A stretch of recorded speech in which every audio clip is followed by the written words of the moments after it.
संगत जी, प्यार से कहना धन निरंकार जी। साथ संगत जी, आज फिर एक बार दाशी आप जी के चरणों में सतगुरु बाबा हरदेव सिंह जी महाराज की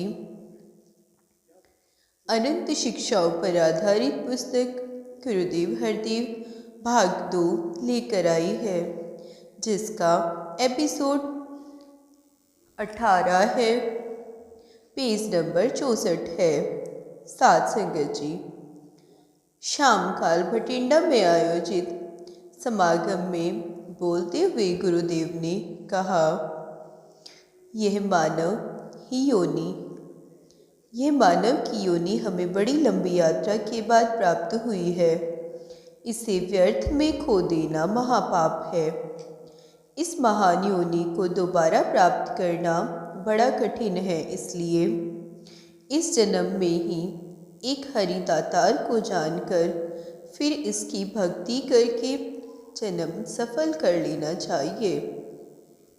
रात को वहाँ भी एक दो सज्जन जो सिख वेश में थे पधारे और बड़े नर्म भाव से गुरुदेव के दर्शन करने निवेदन करने लगे कि बाबा जी, हमने आपकी अवतार वाणी को बड़े गौर से पढ़ा और हम गुरबाणी के भी रसिया हैं। हम दोनों ही पंजाबी के लेक्चरार हैं। पढ़ने के पश्चात हम इस नतीजे पर पहुँचे हैं कि अवतार वाणी को रचने की क्या ज़रूरत थी, जबकि वही कुछ कहना था जो गुरुवाणी में अंकित है। गुरुदेव के चेहरे पर एक देवी आभा देखने को मिली। अपनी उस आभा को बिखेरते हुए आपने बड़े ही सरल और सीधे साधे शब्दों में कहा कि 3 काल कायम रहने वाली सच्चाई का वर्णन वेदों में किया गया हो या फिर गीता रामायण में किया गया हो अथवा गुरु ग्रंथ साहिब की वाणी के द्वारा प्रकट किया गया हो, उन सब में कोई भी अंतर नहीं। बात सिर्फ भाषा की है।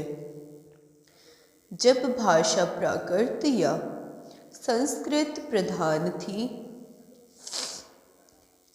तो उसी भाषा में वेदों की रचना की गई थी। इसी प्रकार जब लोग संस्कृत को भली भांति पढ़ते पढ़ाते थे तो गीता उसी भाषा में हमारे सामने आई। उत्तर प्रदेश के वासी अधिकतर राम की गाथा को दिन रात गाने को अपना कर्तव्य मानते हैं और पूजा अर्चना का अंग मानते हैं, तो संत तुलसीदास जी ने उनकी अवधि भाषा में रामचरितमानस की रचना की।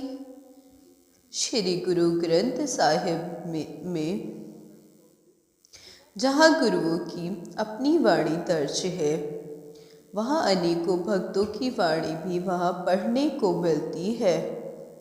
उसे पढ़ने से पता चलता है कि गुरु ग्रंथ साहिब में वेदों, शास्त्रों, उपनिषदों अथवा गीता आदि से परे हटकर सच के बारे में कोई अलग व्याख्या नहीं की।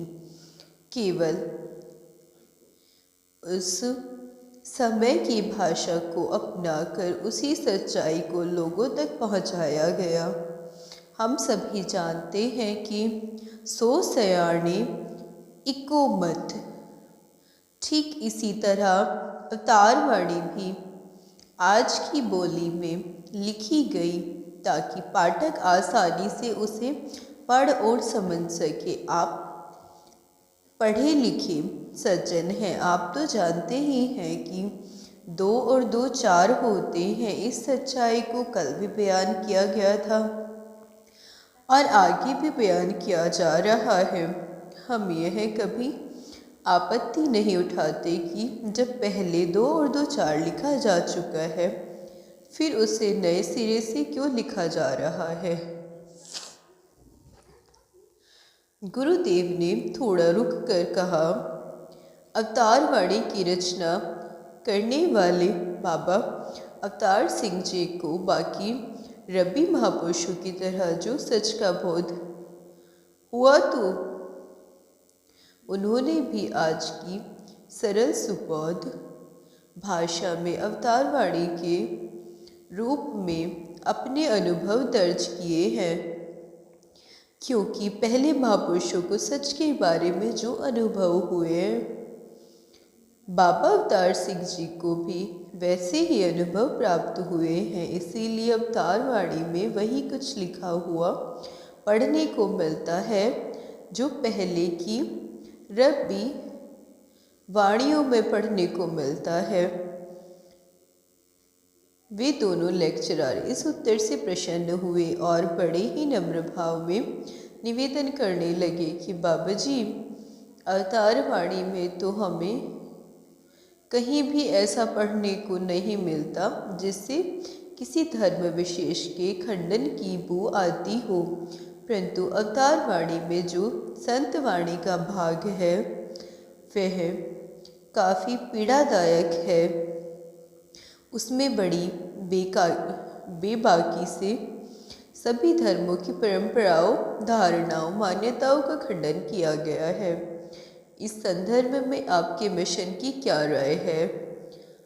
हम आपके पवित्र मुख से सुनना चाहते हैं। गुरुदेव ने हमेशा की तरह अपनी मीठी मुस्कान बिखेरते हुए फरमाया कि यह हर किसी के अपने निजी अनुभव हैं। जैसा जैसा किसी भक्त को अनुभव हुआ, उसने अनुभवों को लिखित रूप प्रदान कर दिया। पहले हो या हो गए, संत महापुरुषों ने भी अपने अनुभवों का विस्तार से वर्णन किया है। आप कोई सा भी रब्बी ग्रंथ उठाकर देखें तो इस प्रकार का भाव जो संत वाणी में प्रकट किया गया है लगभग सभी ग्रंथों में मिलता है। ऐसे अनुभवों को लिखना कोई नई बात नहीं है, इसलिए यह कहना कि संत वाणी में किसी धर्म विशेष की खिल्ली उड़ाई गई है एकदम बेबुनियादी बात है। गुरुदेव अभी शायद कुछ और कहना चाहते थे कि वे दोनों महानुभव बड़े ही कृतज्ञ भाव से गुरुदेव का धन्यवाद करते हुए बोले, बाबा जी, अब काफ़ी देर हो गई है।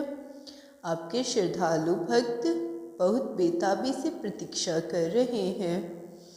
आप उन्हें दर्शन दें और हमें इजाज़त दें कि हम भी अपनी जगह को लौट सकें।